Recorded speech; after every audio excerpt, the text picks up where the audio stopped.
Viver com dignidade e maturidade a vida que pulsa no palco de nossa existência é uma arte que todos temos dificuldade de aprender.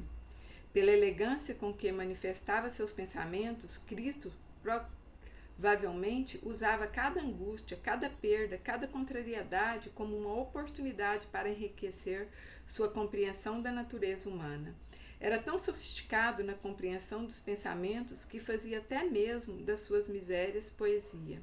Dizia poeticamente que, aspas, as raposas têm seu covis, as aves do céu têm seus ninhos, mas o filho do homem, ele, não tinha onde reclinar a cabeça.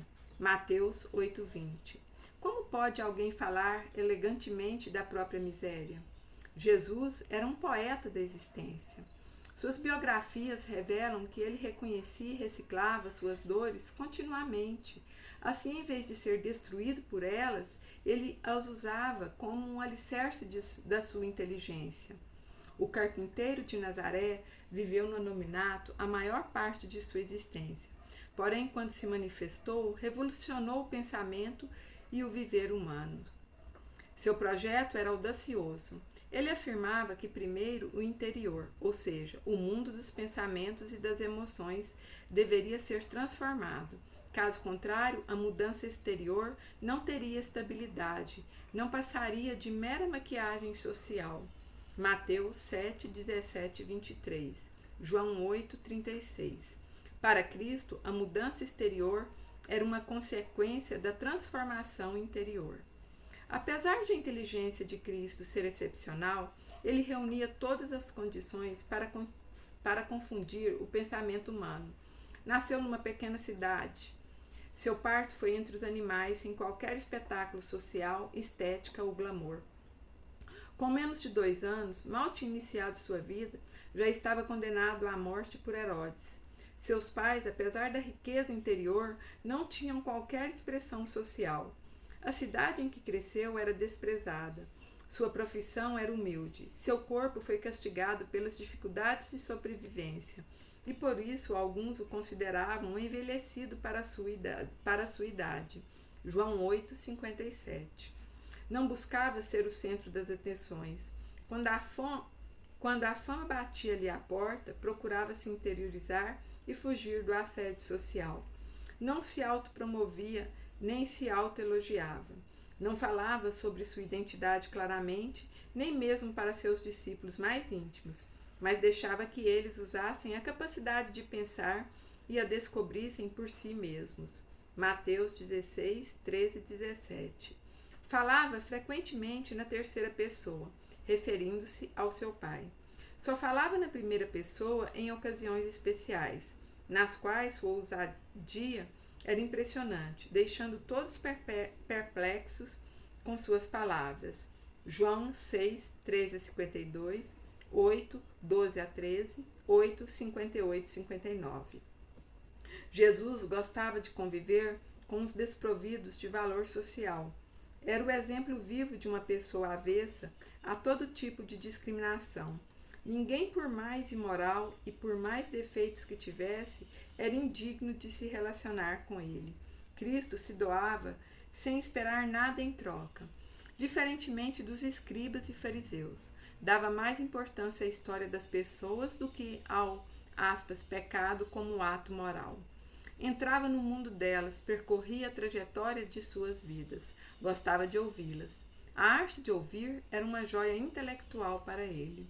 Cristo não tinha formação psicoterapêutica, mas era um mestre da interpretação, pois conseguia captar os sentimentos íntimos das pessoas, percebia seus conflitos mais ocultos e atuava neles com inteligência e eficiência.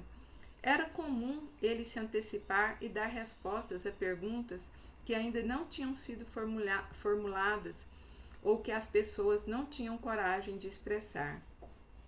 Era comum ele se antecipar e dar respostas a perguntas que ainda não tinham sido formuladas ou que as pessoas não tinham coragem de expressar. Lucas 7, 39, 40, 11 e 17. Reagia com educação até quando o ofendiam profundamente. Era amável mesmo quando corrigia e repreendia alguém. João 8, 48, 51, 53, 54.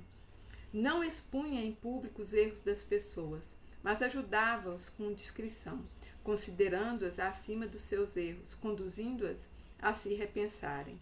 Embora fosse eloquente, expunha e não impunha suas ideias. Não persuadia nem procurava convencer as pessoas a crerem nas suas palavras. Não as pressionava para que o seguissem, apenas as convidava. João 6,35. A responsabilidade de crer nele era exclusivamente delas. Suas parábolas não produziam respostas prontas, mas estimulavam a arte da dúvida e a produção de pensamentos.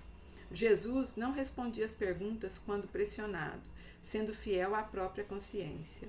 Embora fosse muito amável, não bajulava ninguém.